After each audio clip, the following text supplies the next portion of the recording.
What is up, guys? It is Quinn here, back with another fantasy football video, and today I'm going to be wrapping up my 2022 rankings. So over the last 4 days, I've gone through my running backs, wide receivers, quarterbacks, and then tight end rankings.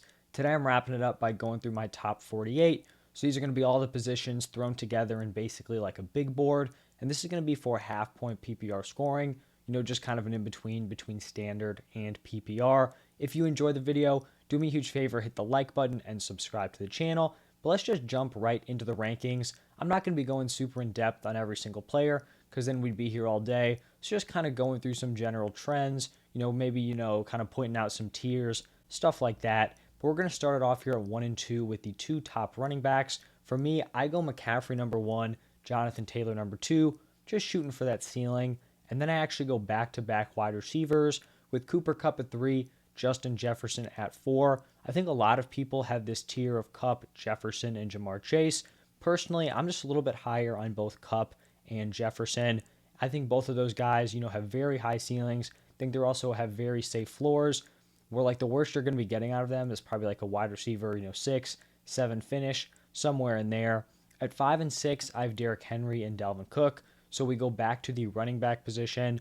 I just think both of these guys are guaranteed very solid workloads. And, barring injury, are going to be very strong picks here.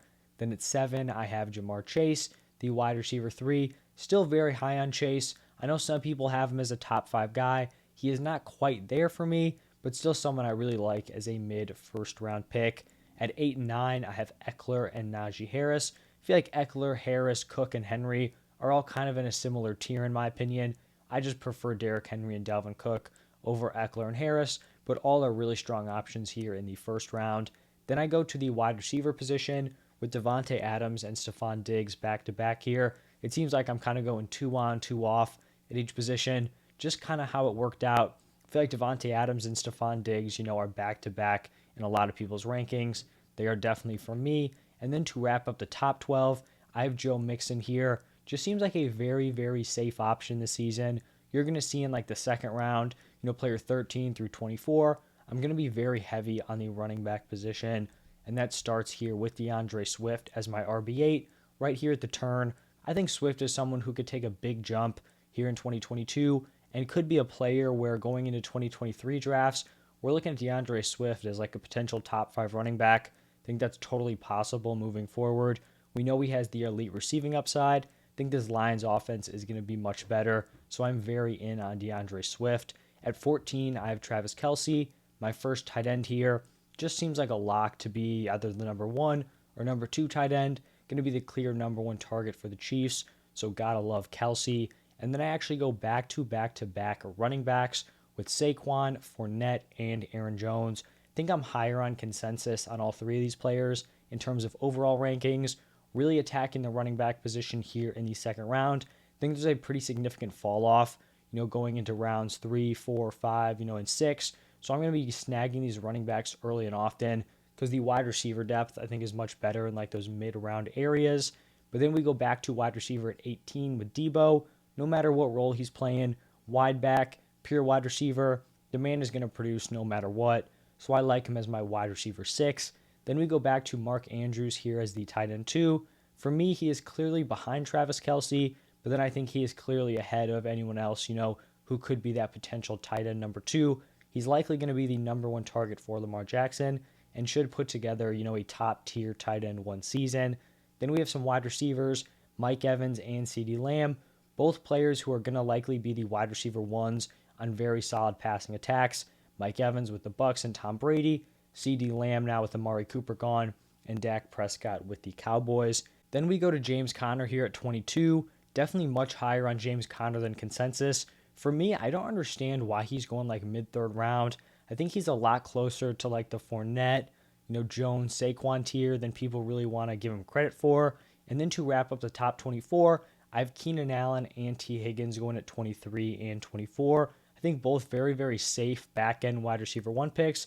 But I think both of these players carry a decent amount of upside here into 2022. Now moving on to round 3, we're sticking at the wide receiver position with Tyree Kale. Not someone who I'm overly excited about, just a little bit concerned about this Dolphins situation here. Like, are both Hill and Waddle going to feast? Not really sure, but we got to be buying into the talent here with Tyree Kale. After that, I have back-to-back running backs, Nick Chubb at RB13, and then Javonte Williams here at RB14. For Nick Chubb, just a very, very safe option. It seems like his range of outcomes is really like firmly placed between a back-end RB1 and a high-end RB2. For Javonte Williams, if Melvin Gordon wasn't there, he'd have a very, very high ceiling. But I think his ceiling is kind of capped this year with Melvin Gordon in the picture. This is going to be a strong offense. He'll likely improve on his workload from last year, but I still think he may be a year away from being like an elite fantasy football RB1. Then we go back to the wide receiver position. 28, we go with A.J. Brown. Buying into the talent here, not an ideal situation, but we're just kind of betting that A.J. Brown produces here with the Eagles. And then two players I really like at 29 and 30, Deontay Johnson and Michael Pittman. Then we shift over to the running back position. 31, I have Alvin Kamara. We've actually heard some new reports that he may avoid a suspension.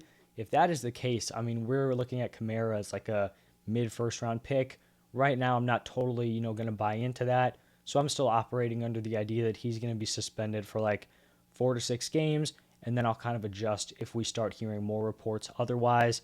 And then behind Kamara, I have two young running backs, Breece Hall and Travis Etienne. Very, very high on these guys. In most, platforms, they're going round 4, round 5. I'll be all over them at those current prices. At 34, I have Kyle Pitts. Should take a really strong jump after his impressive rookie season. And then at 35 and 36, we're starting to get into like these mid-tier wide receiver 2s. I think a lot of these players are semi-interchangeable, but I went with Jalen Waddle and DJ Moore to wrap up the third round. Now moving on to the fourth round, the last 12 players, we're sticking at the wide receiver position with a run of guys here. Marquis Brown at 37, DK Metcalf at 38, Terry at 39, and then Mike Williams here at 40. I think all these players, have some clear positives, some clear negatives. Some of them are super talented in bad situations. Others are in better situations, maybe not as talented wide receivers.